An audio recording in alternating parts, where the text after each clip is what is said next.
So we want to hear what's on your page. What's going on here? They're all related, but I'll go to the second part of it. I had been conditioned for a long time. I'm an actor, and being a successful actress is very important to me, and I've made my life to allow that. And one of the beliefs that I've built is that, you know, relationships or having a mate or acquiring a boyfriend or something is going to be a distraction to that. And I have... Before you go further, let's just contemplate this in light of what we were just talking about. So I want to be a successful actress, you say, and we want to stick in there, I want to be a happy actress, which is what success is. When you're happy, then everything else falls into place. So when that's going on, then your reaction to everything is taken care of. Your reaction to a relationship is taken care of. When you've got it going on, you don't have to pick this and this and this, but not that and that and that. You get to have everything that you want all through your life. And this is really important for you specifically to hear this. All through your life, you've been living life and putting things in your vortex. And being a successful actress is certainly one of them. You could even say, if you want to, the most important one is certainly the one that you've given the most thought to. So there's the most pieces around that. But a relationship is in there too. All kinds of other things are in there. And once it's in your vortex, none of it is to be denied. Once it's in your vortex, it's homogenized, it's gestating, and the universe knows how to deliver it to you in just the right way so that one thing doesn't negatively impact the other. Everything in your vortex always positively impacts everything else in your vortex. Ooh, haven't said that before. Did you hear it? Everything in your vortex always positively impacts everything. Here's another way of saying it in light of this conversation that we're having today. Everything in your vortex positively reacts to everything else in your vortex. Everything in your vortex positively reacts to everything else in your vortex. So the question that we've been offering or asking for quite a long time is, so the cooperative components are all being gathered. The cooperative components, the reaction of one to another, one to another, one to another, always positively reacting one to another. All of these cooperative components. That's why we call them cooperative components. We don't call them defiant components, clashing components. What in the hell are they doing in there with each other components? They're cooperative components, cooperative components. The only question is, are you a cooperative component to your cooperative components? And when you start saying, oh, I don't think this fits with this, now what you might be saying is, I want perfect timing, and that's certainly all right. But let your vortex do the mixing, and you just get yourself ready, which means feel as good as you can feel about as many things as you can find to feel good about, as much as you can, and then let the impulses guide you to the perfect unfolding.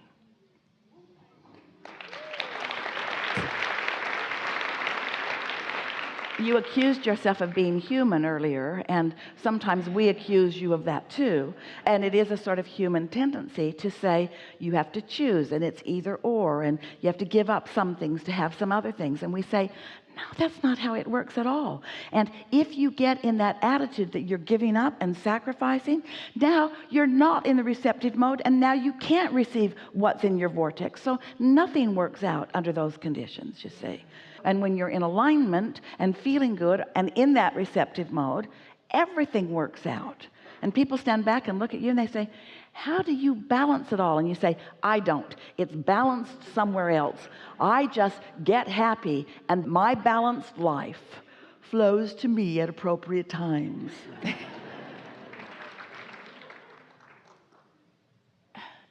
And this is where I can trick myself sometimes.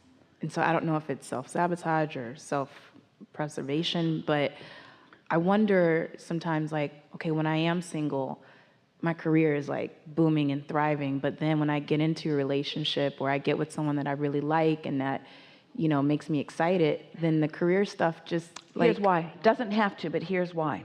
It doesn't have anything to do with the other person. It has to do with what you think the other person is thinking. Another person cannot upset your vibrational apple cart, but what you think about what the other person thinks can. It's something that you're introducing to it. You're playing old records that you've heard in other places that have nothing to do with your current reality. You said, I don't know if it's self-preservation or self-sabotage, and we say it's all of that. Sabotage is too strong a word, but it is introducing static and resistance into the equation that doesn't need to be introduced. Look at it this way. Now you've been having some of those thoughts, some of those really helpful thoughts, where you're worried about self-sabotage. Even more, you're worried about a relationship messing something else up that's going really well. Because it has in the past. It has recently, I feel like, So you had an experience that made you think those thoughts. And what happens when you know what you don't want? You add clarification to your vortex. We're going to break it down in such simplistic words they might even bother you a little bit. So you have a relationship that you're tending to in some way, and it came to you prior to your full alignment with what's going on in your vortex. And so it caused you to put more into your vortex. Things like someone who has their own thing going, and we come together and it's really great, but no one that's dependent on me. Someone who is thrilled by what I'm doing and also thrilled by what they are doing. Never jealous of what I'm doing, never needy because I don't have time. Such a solid person. Well, that relationship now exists in your vortex because of that relationship that you lived. That relationship that you didn't know how important those things in your vortex were before you lived that. Your vortex now is the possessor of more characteristics that are more important, so that this time when you line up with what's there and you get into the receptive mode through meditation and through feeling good much of the time, now when you're inspired to a relationship, it will be a relationship that matches that. The relationship has to evolve to match your evolving life experience. Make sense? Because a lot of you put very scant criteria into your vortex at first. Gorgeous, please, and lots of money.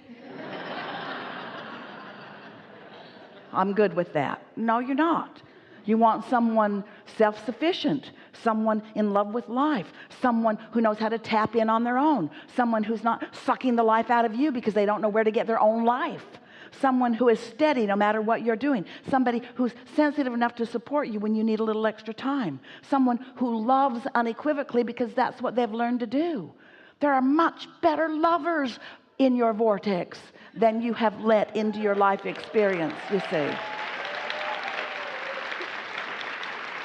And when that person's in your life, then there's an enhancing of your experience, because now you're balanced, now you're in love with life, now you're eager about things, now you're on your game, now you're not over here doing this while you're worrying about something over there. It's a really sad thing to think that I only have access to a scanty little amount that life has shown me that I want. No, you get to have it all. And your inner being knows what it all is and where it all is. So all you got to do is chill a little and get ready to be in the receptive mode. And as it flows, you'll know it. And you'll be saying to this person, I knew you were out there. I just didn't know that you'd be gorgeous and rich too.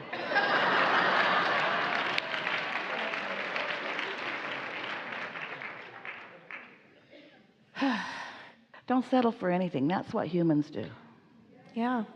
You settle for things because you think it all comes through action, and it doesn't. It comes through the laws of the universe.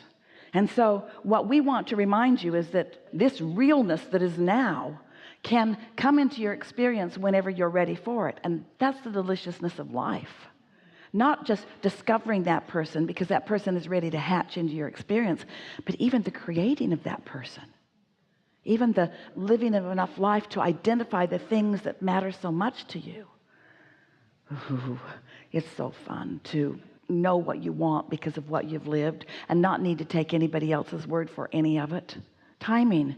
We like that word so much. We like what it means so much. Timing and law of attraction and alignment and being in the receptive mode, that's all the same thing. And you can't consider those things unless you're thinking about who you are as an energy that has come into this body with the express purpose of joyously turning thoughts to things through your experience. And so sometimes without being deliberate about it, you've turned some thoughts to some things that weren't that good, weren't that satisfying. And that's how you become more deliberate about it. Oh, well, been there, done that. What I prefer is this. But then that self-preservation factor that you talked about, that works against you. Because when you say, I'm never going to do that again, oh, I don't want another one like you, they all are just like that for a while. Because that self-preservation, because when you push against what you don't want, that's the receptive mode you become. You become the receptive mode for the very things that you do not want, you see. Where if you're willing to be a little patient about it and trust the process and know that life helped you to put it there and it's good, and know that it's ready for you to be ready for it, and then your work is just to get ready for it, then when an idea comes or an impulse comes and you follow it and then you see the benefit of it and you watch it evolve, then you've got your hands in the clay. It's no fun for somebody else to do it for you. That's not what you came for. That's not what you